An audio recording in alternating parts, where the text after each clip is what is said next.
하나님 말씀 사무엘하 16장 1절입니다. 구약성경 488쪽 화면에 말씀이 나와 있습니다. 사무엘하 16장 1절입니다.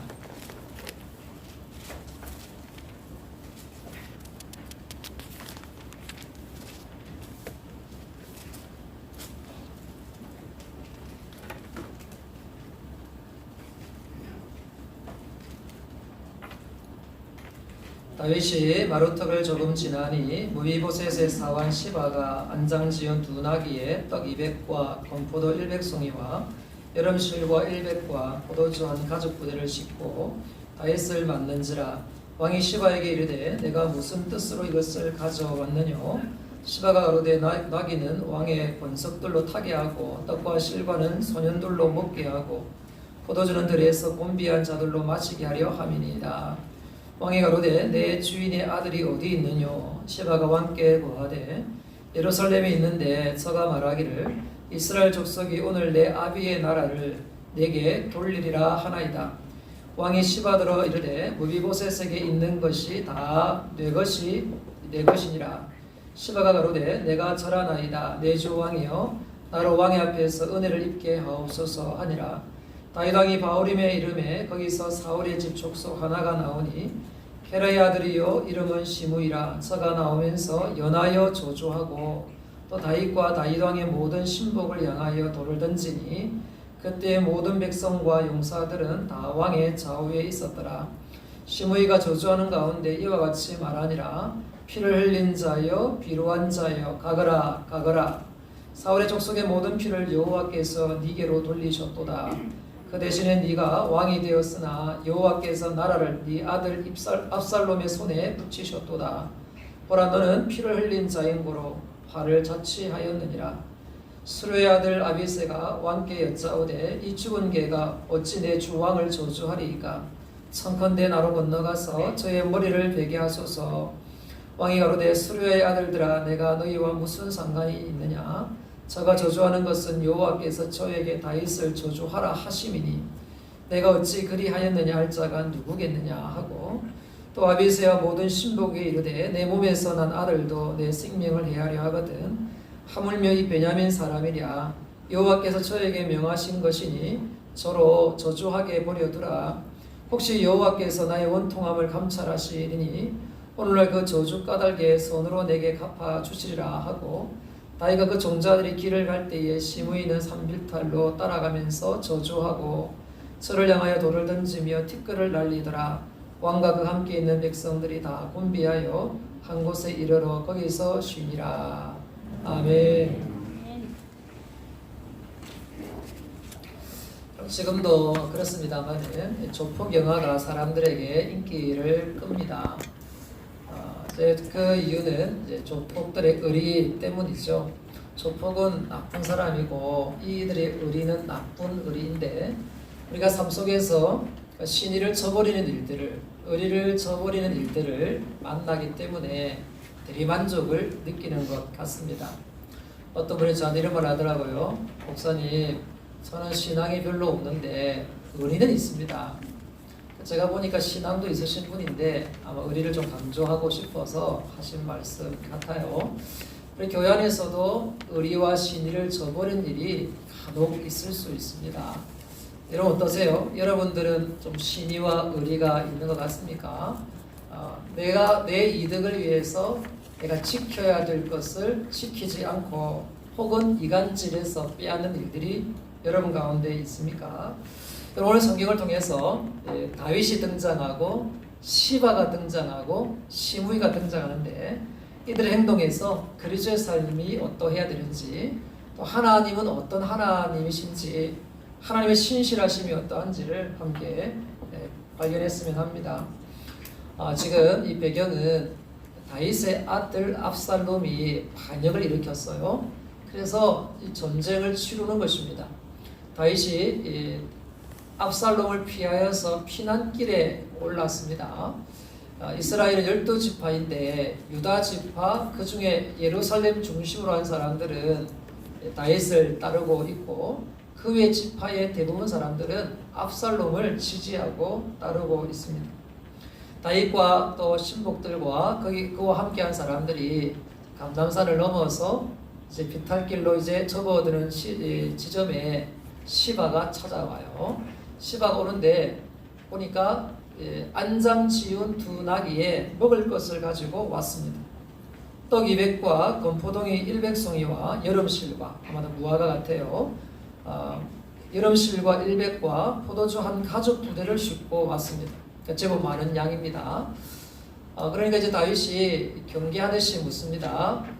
이것이 무엇이냐? 무슨 뜻으로 이것을 가져왔느냐? 물어요. 여러분, 누군가가 여러분에게 선물을 해줄 때 관계가 충분히 형성되어 있으면 그 선물이 너무 고맙고 그 사람에게도 너무 고맙죠. 근데 좀 관계가 좀 아직 그 선물을 받을 만한 관계가 아닌데 어떤 선물을 받으면 뭐지? 무슨 뜻이지? 왜 그런 거지? 한번 물어보게 되죠. 그래서 여러분, 관계가 형성되고 싶어서 좋은 관계를 맺기 위해서 선물을 줄 수가 있습니다만은 그것도 좀 상대방이 받아들일 정도의 선물이어야겠죠. 그래서 호의를 가지고 관계를 만들어 가기도 하고 또 관계에 맞는 관계를 지속하기 위해서 관계에 맞는 또 호의를 베푸는 것이 자연스럽죠. 그런데 다윗이 보니까 조금은 부자연스러운 것 같아요. 그래서 이게 무슨 뜻이냐 물었어요. 그래 시바가 이렇게 이야기를 합니다. 이 나귀는 귀족들이 좀 타시고 그리고 이 떡은 소년들을 좀 먹이시고 이 포도주는 피곤한 자들에게 좀 마시게 하십시오. 그러니까 지금 아마도 다윗은 나귀를 타고 가는 것 같아요. 그러니까 이제 나머지 이제 귀족들 중에서 타는 사람도 있고 못 타는 사람도 있겠죠. 또 급하게 또 피난길을 올라서 나귀가 필요하니까 정말 필요한 선물이에요. 그리고 떡도 지금 소년들이 뭔가 지금 배고프고 피곤한데 떡도 주고 또 포도주도 주고. 이 포도주는 좀 우리의 개념과 좀 달라요. 이 석회질로 구성된 사막이어서 목이 계속 답답하고 막히니까 포도주로 그것을 소화시키는, 희석시키는 역할을 합니다. 그러니까 이제 음료가 되기도 하고 기후에 맞는 음료인 것이죠. 그러니까 이게 지금 이 상황에서 너무 필요한 선물을 들고 온 거예요. 그것도 그렇게 설명을 하니까 다윗의 마음이 녹아집니다. 그때 다윗의 눈에 두 안장지운 나귀가 눈에 보였어요. 그래서 이렇게 묻습니다. 내 주인의 아들은 어디 있느냐? 이 시바는 어떤 사람이냐면 사울 왕의 신하였어요. 그리고 이제 사울이 죽고 나서 또 사울의 아들 요나단이 죽고 나서 그의 아들 요나단의 아들 사울 왕의 손자 무비보셋이 남았는데 다윗 왕이 요나단과의 언약을 맺었어요. 내가 너의 집을 영원토록 지켜주겠다. 그러니까 지금 이 무비보셋은 요나단의 아들이어서 무비보셋을 책임져 줍니다. 무비보셋은 절름발이였는데 당시에는 왕궁에 절름발이가 들어오면 안 되는 그런 문화였어요. 그리고 또 어떻게 보면 다윗을 죽이려고 했던 사울의 손자이기 때문에 다윗은 그렇지 않지만 주변 사람이 볼 때는 정치적인 원수, 대적의 집안이란 말입니다. 원수 집안이란 말입니다. 그렇지만 다윗은 요나단과의 언약 때문에 왕궁에 드리고 밥을 함께 먹는 상에 함께 식사하도록 대우를 해주었고 사울의 집의 재산을 무비보셋에게 주고 시바로 하여금 잘 관리하도록 그렇게 맡겨 주었습니다. 이게 시바입니다. 시바가 사울의 신하로서 지금은 무비보셋을 섬기는 종이었죠. 물론 시바도 이제 모든 종들을 거느리는 그런 청직이 이렇게 볼 수가 있겠습니다. 그래서 이제 내 주인의 아들은 어디 있느냐 이렇게 물었죠. 정말 안부를 묻고 싶어서 어떻게 지내고 있는지 이런 지금 반역이 일어나서 압살롬의 난이 일어난 이 어지러운 속에서 어떻게 지내는지 궁금해서 물어볼 수도 있겠고 지금 이제 나라는 온통 다윗을 지지하느냐 압살롬을 지지하느냐 이 마음이 나뉘어져 있는 상황이기 때문에 아마 마음 한구석에는 이 지금 무비보셋은 누구를 지지하는 거지? 나를 지지하겠지? 혹시나 압살롬을 지지하나? 이렇게 또 궁금했으리라 생각이 들어요. 만약에 이제 다윗을 지지한다면 따라와야 되는 거 아닌가? 또 내가 그만큼 대우를 했으면 나를 따라야 되는 것 아닌가? 이런 마음도 들었을 것입니다. 왜냐하면 시바가 왔으면 시바의 주인 되는 무비보셋이 함께 와야 정상적으로 보여지는 거죠. 그래서 내 주인의 아들 무비보셋은 어디 있느냐? 이렇게 물어요. 이 시바가 어떻게 대답하냐면 저가 말하기를, 지금 무비보셋이 말하기를, 이스라엘 족속이 이 나라를, 내 아비의 나라를 내게 돌리라 하더이다. 무슨 말이죠?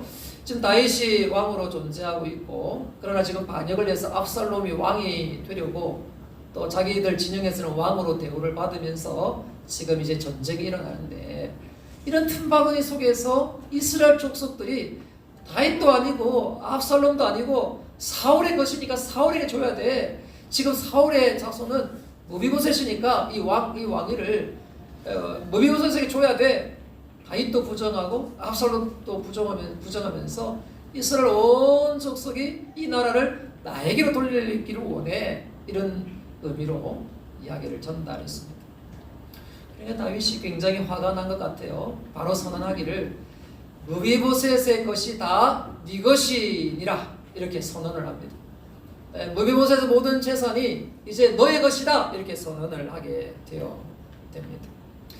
여러분이 사실은 이 시바가 한 말은 거짓말이었습니다. 이 압살롬의 난이 정리가 되고 진압이 되고 나서 다윗이 무비보셋을 만납니다. 너가 왜 나를 따르지 않았느냐? 그러니 무비보셋이 하는 말이, 그렇지 않습니다. 저희가 이제 나귀의 안장을 치우고 다윗을 따라가려고 하는데 이 시바가 자기를 속이고 간 것입니다. 이렇게 대답을 하죠. 그러니 시바는 거짓으로 다윗과 지금 이 무비보셋 사이를 이간질시킨 거예요. 거짓말로 이간질시켰다. 그래서 자기가 재산을 탈취를 할 수 있겠죠. 그런 아주 고도의 심리적으로 빼앗은 그런 사건입니다. 여러분, 이 마귀는요, 거짓말하는 자입니다. 마귀는 거짓말하고 속이고 또 이간질하는 자입니다. 요한복음 8장 44절에 보니까, 너희는 너희 아비 마귀에게서 났으니 너희 아비의 욕심을 너희도 행하고자 하느니라. 저는 처음부터 살인자요 진리가 그 속에 없으므로 진리에 서지 못하고 거짓을 말할 때마다 제 것으로 말하노니 이는 저가 거짓말쟁이요 거짓의 아비가 되었음이니라. 그럼 마귀가 누구라고요? 거짓말쟁이요, 마귀는 거짓의 아비니라, 이렇게 말하고 있습니다. 이런 살아가다가 어떤 상황 속에서 내가 거짓말을 한다라고 하면 기억하십시오. 그 순간 내가 마귀에 속했다. 그 순간 내가 마귀에 사로잡혔다. 이렇게 여러분 생각하셔야 됩니다. 그리고 또 이 거짓을 가지고 이간질시킨다. 사람을 이간질시킨다. 여러분, 이 직장에서 이간질시키는 사람들 볼 수 있어요. 또 여러분, 집안에서도 뭔가 흉을 보면서 험담하면서 이간질시키는 사람을 볼 수 있어요. 여러 가지 그런 사람이 있습니까? 여러분 주변에 그런 사람이 있습니까? 혹시 여러분 그런 일을 하고 있습니까? 그것은 마귀에 속한 거예요. 마귀는 거짓으로 사람 사이를 이간질시킨다. 근데 여러분, 우리가 마귀에 속한 것은 아닌데 우리의 무지로 이간질시키는 경우도 있어요. 한 집안을 봤는데 이 시아버지가 한 며느리는 칭찬하고 한 며느리는 못마땅해 한 거예요. 그러니까 이게 이 며느리 간의 원수가 되고 형제 간의 원수가 돼서 어려움을 겪는 것을 보았습니다. 자, 여러분, 또 여러분 자녀를 두고 어떤 자녀는 내가 칭찬해주고 어떤 자녀는 조금 이게 안 좋게 이야기하면 의도한 건 그게 아닌데 그냥 무심코 던진 말인데 형제 간에 이간질이 되는 경우를 봐요. 부모가 자녀를 잘 케어할 수 있어야 합니다. 그래서 이제 혹시 칭찬하고 싶은 말이 있더라도 침묵할 줄 알아야 되겠죠. 마귀는 사람을 이간질시킬 뿐만 아니라 사람 사이를 이간질시킬 뿐만 아니라 하나님과 우리 사이를 거짓으로 이간질시킵니다. 마귀가 뱀의 모습으로 하와를 찾아왔어요. 너 저 선악과 먹으면 하나님같이 돼. 그러니까 선악과가 보암직스러운 거예요. 먹음직스러운 거예요. 먹기에 탐스러워 보이는 거예요. 그래서 먹었어요. 정말 하나님같이 되었어요. 마귀의 말이 반은 거짓말이고 반은 맞는 말인데, 하나님같이 된다는 말이 하나님같이 되는데 선과 악을 결정짓는 자리에 올랐다 이 말이에요. 하나님이 선하다는 것을 선으로 받아들이고 악하다는 것을 악하다 받아들여야 되는데, 이제 하나님이 선한다 악하다는 결정자가 아니라 내가 결정의 주체자가 되어 내가 볼 때 선하면 선한 것이고 내가 볼 때 악하면 악한 것이고 선악을 결정짓는 자리에 올라가 버렸어요. 그 결과 하나님과의 관계가 끊어진 영적 사망에 이르게 되고 에덴 동산에서 쫓겨나게 되었습니다. 맞는 말 같은데 결과적으로는 파멸이 이르게 되었다라는 것이죠.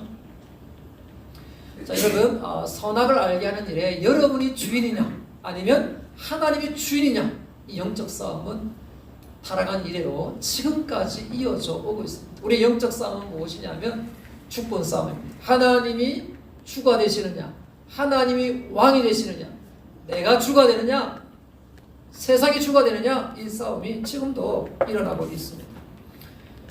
이사야 43장 1절에 야곱아 너를 창조하신 여호와께서 이제 말씀하시느니라, 이스라엘아 너를 조성하신 자가 이제 말씀하시느니라, 너는 두려워 말라, 내가 너를 구속하였고 내가 너를 지명하여 불러나니 너는 내 것이라.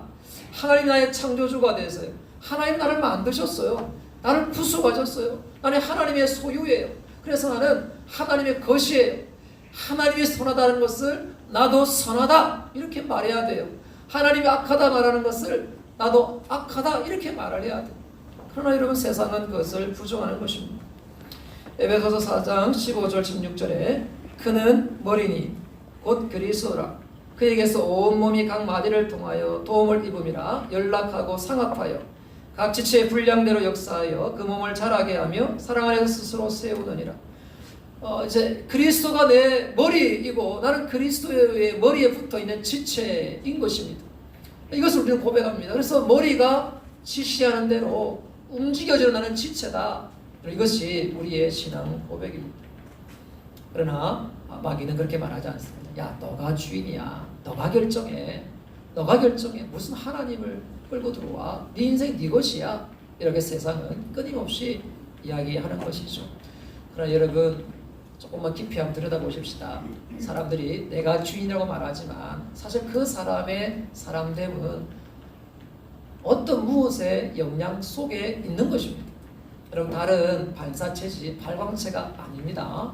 인간은 주인이 될 수가 없습니다. 내가 주체라고 이야기하지만 그 사람이 가지고 있는 사상이나 추구하고 있는 그 무엇에 끌려 소속되어 있는 것이지 주인이 될 수가 없는 거예요. 그렇죠. 마귀는 계속해서 말합니다. 너가 주인이 되라. 어떤 사람은 사상에 매이고 물질에 매이고 권력에 매이고 감정에 매이고 집안에 매이고 등등 다 매여 있는 것이지 스스로 주인 될 수 없는 것이 우리 인간인 것이죠. 이 싸움이 현재로서는 가장 치열하게 일어나고 있는 주제가 성이라고 하는 것입니다. 물론 과거에도 이런 문제는 있었지만 지금은 정말 첨예한 다툼과 싸움 가운데 있습니다. 우리는 하나님께서 성을 만드신 것을 믿습니다. 남자와 여자로 만드셨고 또 성을 결혼 전까지는 조금 힘든 과정이 있지만 그래도 절제하고 또 책임지는 것을 배우고 그리고 또 이제 결혼이라는 것을 꿈꾸고 아름다운 과정을 준비하는 과정으로 성소년 시기를 보내어 결혼하여서 가정에서 부부 안에서 성을 사용하도록 그렇게 제정하셨습니다. 그런데 이제 이 세상은 그렇게 이제 말하지 않습니다. 성은 하나님의 방식으로 그렇게 생각하지 마. 성은 너의 것이야. 너가 결정하는 거야. 그래서 성적 자기 결정권이라는 말이 나왔습니다. 처음에는 이제 여성을 보호하는 측면에서 나온 말이지만 지금 이제 확장되어서 청소년들에게도 성적 자기 결정권을 가르쳐 줍니다. 너가 결정하는 거야. 성에 대해서도 남자와 여자로 하나님 창조하셨습니다만은 그게 전부가 아니야. 생물학적 성이 중요한 것이 아니라 사회문화적 성이 중요한 거야. 너가 남자로 태어났지만 내 안에 여성성이 있고 여성을 지향하면 여성으로 살면 돼. 너가 여자로 태어났지만 너 안에 남성적인 성향이 있고 지향이 있고 그런 정체성이 있으면 그렇게 사는 거야. 근데 그걸 억압하는 것은 혐오 세력이고 그건 잘못된 거야. 이 사상에 많은 영향을 준 정신분석학자, 철학자 빌헬름 라이라는 사람이 있어요. 이 사람은 이제 어렸을 때에 자기 가정교사와 어머니가 불륜하는 것을 목격하고 아버지께 고자질을 합니다. 그러니까 이 아버지가 화가 났죠. 이게 발각되니까 어머니가 자살하고 맙니다. 그러니까 어릴 때부터 성에 대한 관심이 크겠죠. 그리고 이제 나이가 들어서 연구를 합니다. 프로이드의 밑에서 배우게 돼요. 프로이드가 모든 심리와 인간의 가장 기본적인 욕구는 성에 대한 욕구고 그것이 억압되고 억제될 때 비정상적인 성격 장애로 정신세계가 된다. 이것을 해방시켜 줘야 된다. 이렇게 이제 이 빌헬름 라이가 주장하고 가르치게 됩니다. 그런데 아무리 연구해도 이거는 개인적인 문제지 사회 문제를 해결할 수 없다는 생각을 하는 중에 마르크스를 만나게 되죠. 1927년에 공산당에 가입을 하고 마르크스는 당시에 계급투쟁, 노동자 중심으로 계급투쟁을 하는데 그런데 이제 성을 가지고 와서 성도 투쟁을 하면서 정치화시키고 혁명화시켜서 이 성 제도를 가지고 있는 모든 제도에 대하여 이제 저항하는 사상을 가르치게 됩니다. 당시는 공산당으로부터도 외면당하죠. 지금 노동자 계급을 가지고 혁명을 일으켜야 되는데 갑자기 성을 들고 오니까 외면을 당합니다. 1968년 프랑스 68혁명 때에 이 사상이 재조명되고 이 사상이 젊은이들한테 확산되기 시작합니다. 금지할 것을 우리에게 금지하는 모든 것을 금지하라. 곧 해체를 이야기하는 것이죠. 그 중에 핵심이 성입니다. 일부 일처제에 가늠하지 말라. 이거 금하지 마라. 우리가 하고 싶으면 하는 거지 뭘 금지하지 마라. 이렇게 주장을 하는데 사상적 근원이 빌헬름 라이에 있는 거죠. 이 사상에 또 기초해서 아이들에게도 청소년 시기에 성을 해방시켜 줘야 되지 왜 억압시키냐. 사람의 성에 대한 욕구가 있으면 해소하고 해방하고 자유해야 되지 왜 일부 일처제로 가두어 놓냐. 그거는 기독교가 만든 것이고 기독교가 세상의 악이다.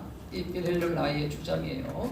기독교가 세상의 악이다. 왜 성을 억압시키냐. 왜 일부 일처제를 주장하냐. 그것은 학습된 것이고 그것은 기득권자들이 지배하기 위해서 순응하기 위해서 만든 제도일 뿐이야. 뭐 이렇게 가르치고 이게 이제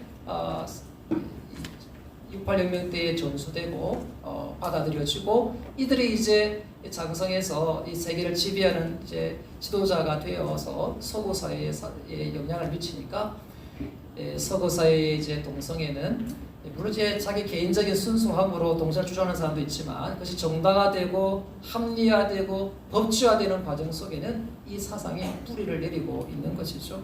그리고 이제 지도자가 되어 전 세계에 영향을 미쳐서 서구 사회는 동성애가 지극히 정상적인 성의 하나가 되어 가고 있고 되어 버렸습니다. 이제 우리 이것이 한국에 들어와서 지금 이제 이 사회를 또 한국 교회를 향해서 도전을 하고 또 한국 교회는 이것을 또 막으려고 하는 이런 싸움이 있는 것입니다. 자, 여러분, 참 이런 시대 때에 우리 청소년들 얼마나 혼란스럽겠어요. 이미 학생들을 이렇게 가르치고 있기 때문에 그렇습니다. 경상남도 교육청에서 학생인권 조례를 이제 만들려고 하는데 한쪽에서 반대하고 한쪽에는 찬성하는데 공청회 가운데 이제 어른들이 이걸 이제 막겠다고 하니까 청소년들이 주장하면서 왜 부모들은 성생활을 마음대로 하면서 우리에게 왜 금지시키냐. 우리가 그걸 결정할 수 있는 권리가 있다. 학생들이 이렇게 주장을 하는 현장을 방송 속에서 보았습니다. 이런 시대를 살아가고 있습니다. 최근에 N번방 사건이 있었죠. 소아 성애자 영상물을 업로드한 사람을 서울지방경찰청에서 117명을 검거를 했어요. 그 중에 60명이 미성년자이고 가장 어린 사람이 초등학생 2학년이었어요. 그러니까 지금 우리가 먹고 사는 문제 때문에 우리가 우리의 삶 때문에 고민하고 있을 때 청소년들은 이렇게 무너져 가고 있는 거죠. 지금 웹툰에서 동성애는 미화되고 있어서 아이들이 동성애는 지극히 정상적인 성인이라고 생각하고 좀 자라고 있는 상황 속에 있습니다. 여러분 지금 이 시대를 우리가 바로 볼 수 있어야 하겠습니다. 그래서 마귀는 속입니다. 야, 성은 너 거야, 너 거. 너가 자유하는 거야. 지금 이제 이 청소 시기에 그거를 절제하고 미래의 것으로 이렇게 이야기하는 그것은 속이는 거야. 하나님이 만드신 성에 대한 잘못된 인식을 심어주고 있습니다. 우리 교회도 책임의식을 가지고 우리 아이들과 이해하면서 아름다운 성을 이야기하고 창조주 하나님께서 의도하신 바를 이야기하고 청소년 시기에는 아름다운 성, 소중한 성에 대해서 생각하고 절제를 배우고 책임을 배우고 그래서 아름다운 결혼생활, 가정공동체를 꿈꾸게 만들고 무엇보다 여러분 부부간에 잘 지내셔야 돼요. 부부간에 잘 지내시고 가정을 아름답게 가꾸셔야 돼요. 내 자녀들이 다른 어떤 잘못된 왜곡된 성이 아니라 우리 부부 아버지 어머니처럼 그렇게 아름답게 성을 사용해야지 이런 마음이 들도록 가정을 만들어 가야 돼요. 이러한 이 시기에 놓여져 있습니다. 마귀는 계속해서 왜곡시키고 계속해서 속여서 하나님과 사람과 사이를 속이고 이간질하는 자이다. 여러분 다윗이 이 말을 듣고 무비보셋의 재산이 다 너의 것이다 이렇게 선언을 해버려요. 무비보셋의 말을 안 들었어요. 시바의 말만 듣고 결정해버렸어요. 너무 무책임하죠. 너무 성급하죠. 아마 지금 이 다윗이 혼란 중에 있었을 것 같아요. 무비보셋을 정말 잘 대우를 했는데 그런데 자기를 따르지 않을 뿐만 아니라 자기를 배신했다고 생각할 수 있어요. 그래서 성급하게 바로 이렇게 선언을 해버린 것 같습니다. 여전히 연약하고 실수 많은 다윗의 모습을 봅니다. 이 실수만이 아니죠. 그 앞에 밧세바를 범하고 또 우리아를 죽게 만드는 큰 죄를 범하게 되죠. 그럼에도 불구하고 다윗의 왕위는 존속됩니다. 무엇을 의미합니까? 다윗의 모습에서 무엇을 볼 수 있습니까? 우리의 연약함을 보게 됩니다. 우리 날마다 넘어지는 나 자신을 보게 됩니다.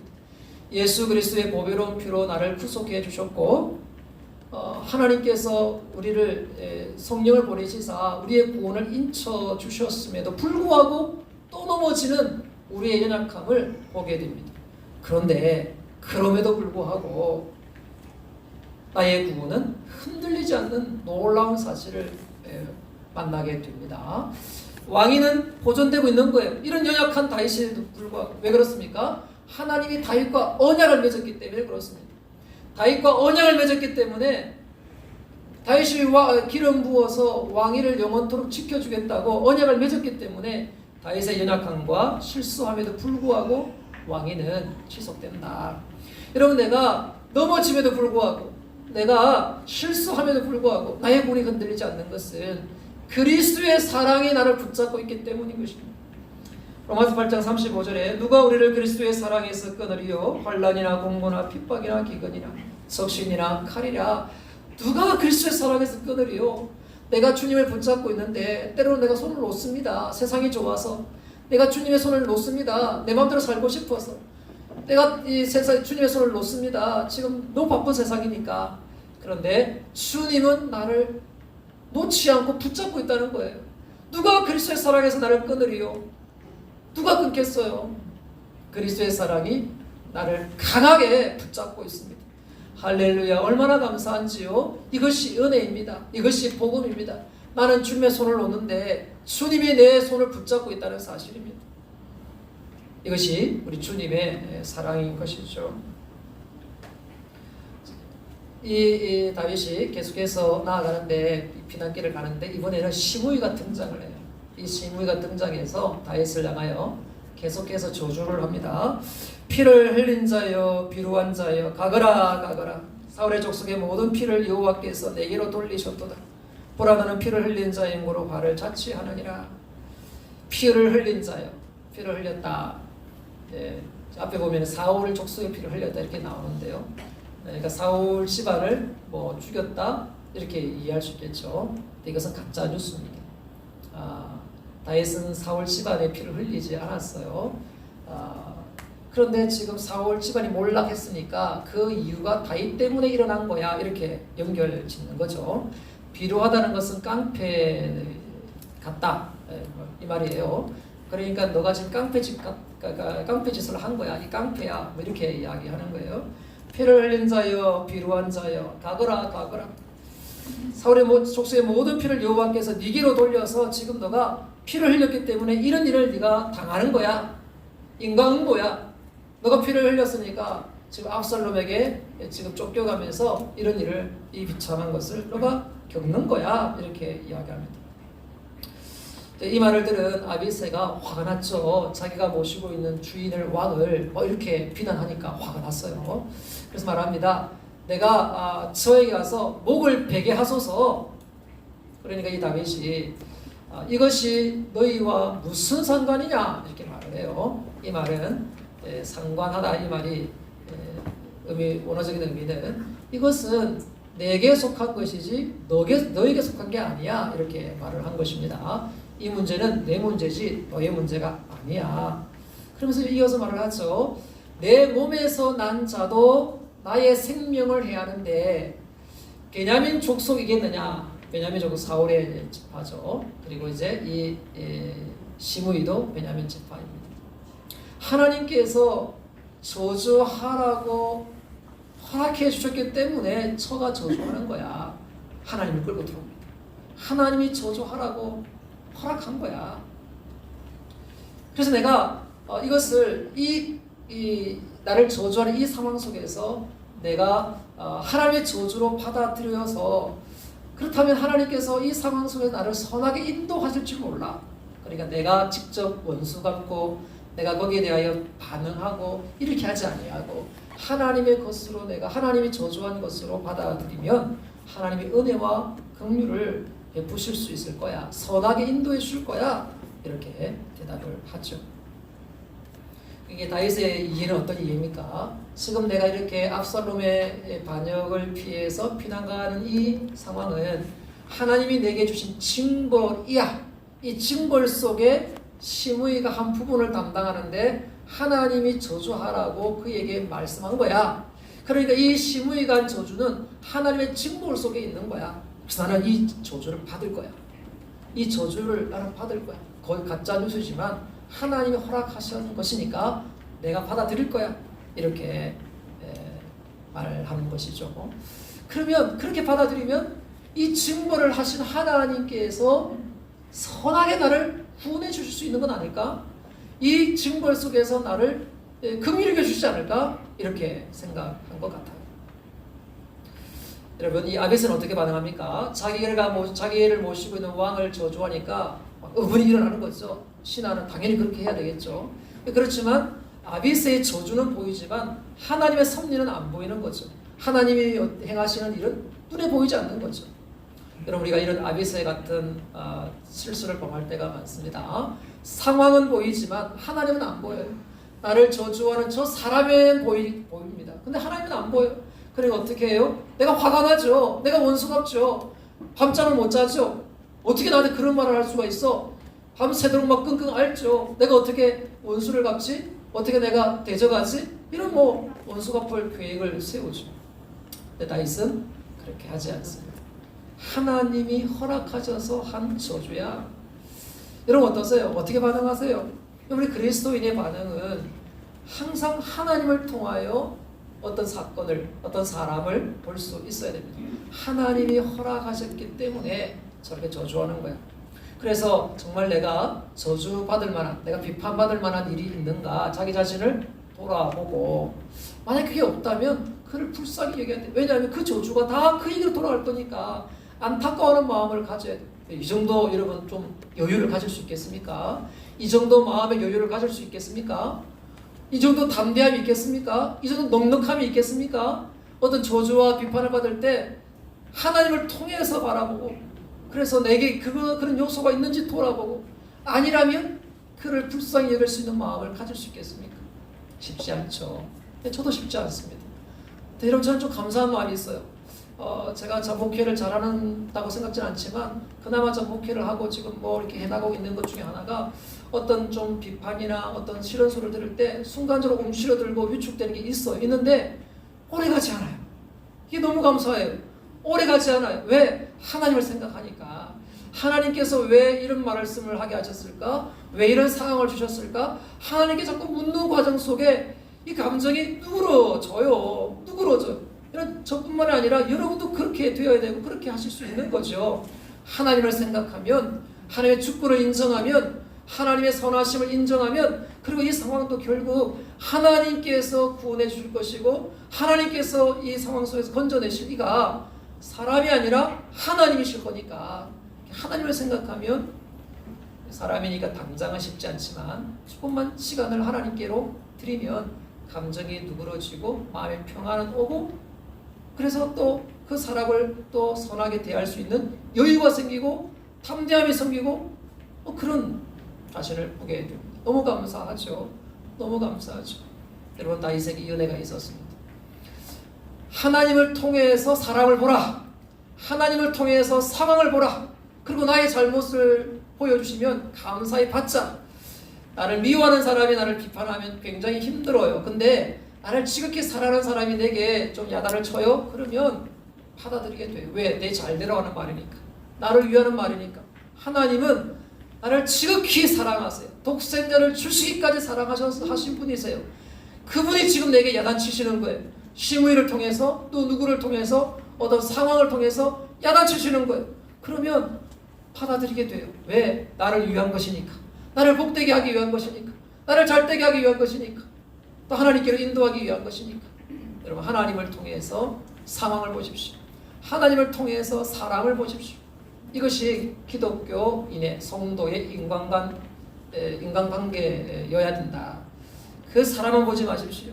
그 상황은 보지 마십시오. 하나님을 통해서 바라보십시오.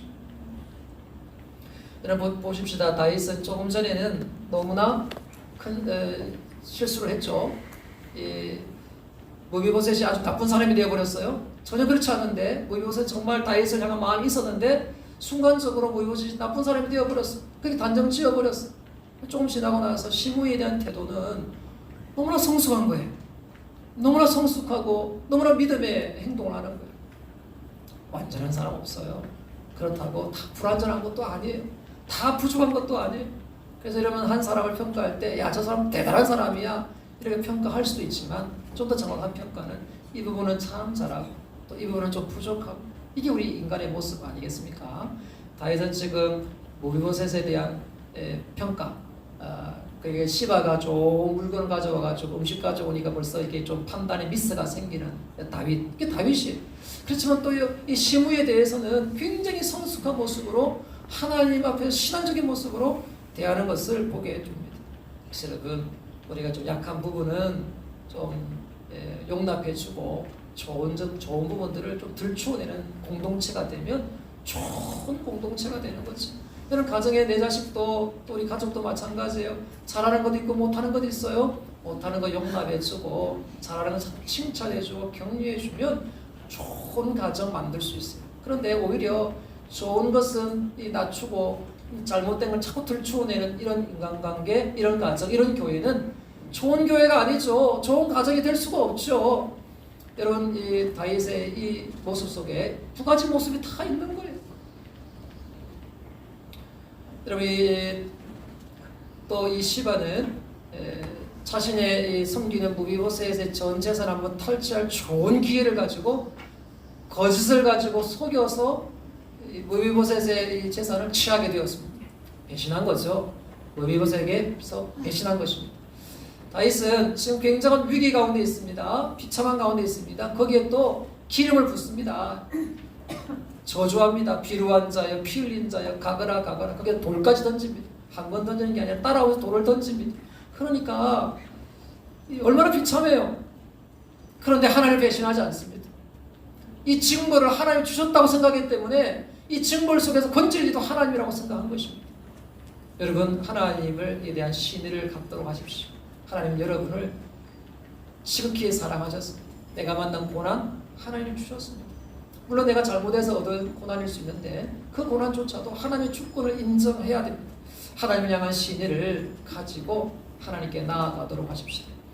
주신 자도 여호와시요 취하신 자도 여호와시니라 입술로 범죄하지 않았습니다. 하나님을 향한 신의, 하나님께서 징벌하실 수 있는 분이시고 또 이 징벌 속에서 건지실 리도 하나님이시고 하나님이 주시기도 하고 빼앗아가기도 하시고 이 모든 것들이 하나님께 주신 것이니 나는 하나님만 의지하겠습니다. 돈을 던질 리가 시무이지만 하나님 허락하신 것이고 그렇지만 내가 이것을 하나님의 주권을 인정하고 시무에게 내가 반응하지 않는다면 하나님이 나를 선하게 인도하실 거야. 이것이 하나님을 향한 신이 의리인 것이죠. 사랑하는 성도 여러분, 하나님의 주권을 인정하시면서 하나님을 배반치 아니하시면서 살아가시기를, 그리고 모든 영역에서 하나님의 주 되심을, 하나님의 거심을 인정하며 살아가시는 저와 여러분 되시기를 주의 이름으로 축복합니다. 아멘.